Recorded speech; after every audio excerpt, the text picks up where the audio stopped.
नमस्कार सभी को, एक बार फिर से स्वागत है। हम पढ़ रहे हैं पतंजलि योग सूत्र, उसके गूढ़ रहस्य जानने की कोशिश कर रहे हैं, छोटे छोटे कॉन्सेप्ट के थ्रू सरल भाषा में समझ रहे हैं।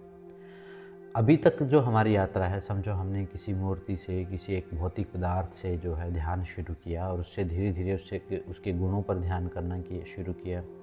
फिर गुणों से हम अपनी आंतरिक किसी सूक्ष्म विषय पर आए।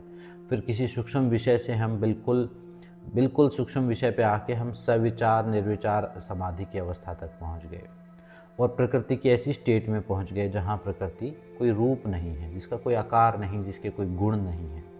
तो यहाँ से निराकार की साधना शुरू होती है। तो इस लास्ट स्टेज को सबीज समाधि भी कहा गया है।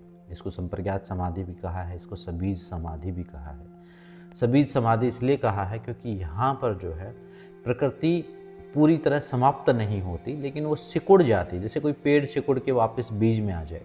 तो इसलिए वो सबीज है, जैसे वो बीज, लेकिन उस बीज में दोबारा पैदा होने की क्षमता रहती है।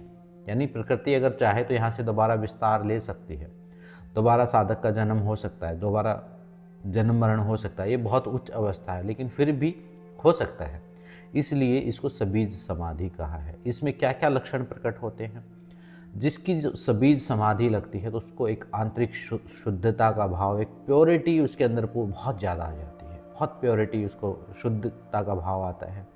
आंतरिक प्रकाश दिखना शुरू हो जाता है, अंदर प्रकाश दिखता है, ध्यान के अंदर प्रकाश दिखना शुरू हो जाता है। तो समझो कि सबीज समाधि तक, संप्रज्ञात समाधि के नज़दीक हम पहुंच रहे हैं।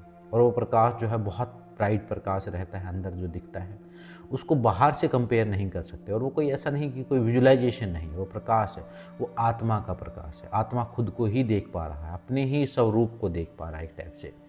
उसके अलावा स्थिरता अनुभव होती है, बहुत स्थिर हो जाता है। जो ध्यान करने वाला बहुत स्थिर, एकदम मूर्तिवत हो जाता है। जो मूर्तियाँ बनी हैं उसी अवस्था को रिप्रेजेंट करती हैं ये। उसके अलावा प्रकाश, ध्यान, शुद्धता और एक सहज आनंद बना रहता है। सहज आनंद बना रहता है, हमेशा एक मस्ती का भाव बना रहता है। उसको अब बाहरी कारणों की आवश्यकता नहीं है आनंद प्राप्त, सुख प्राप्त करने के लिए। एक आंतरिक आनंद अपने आप बनता रहता है।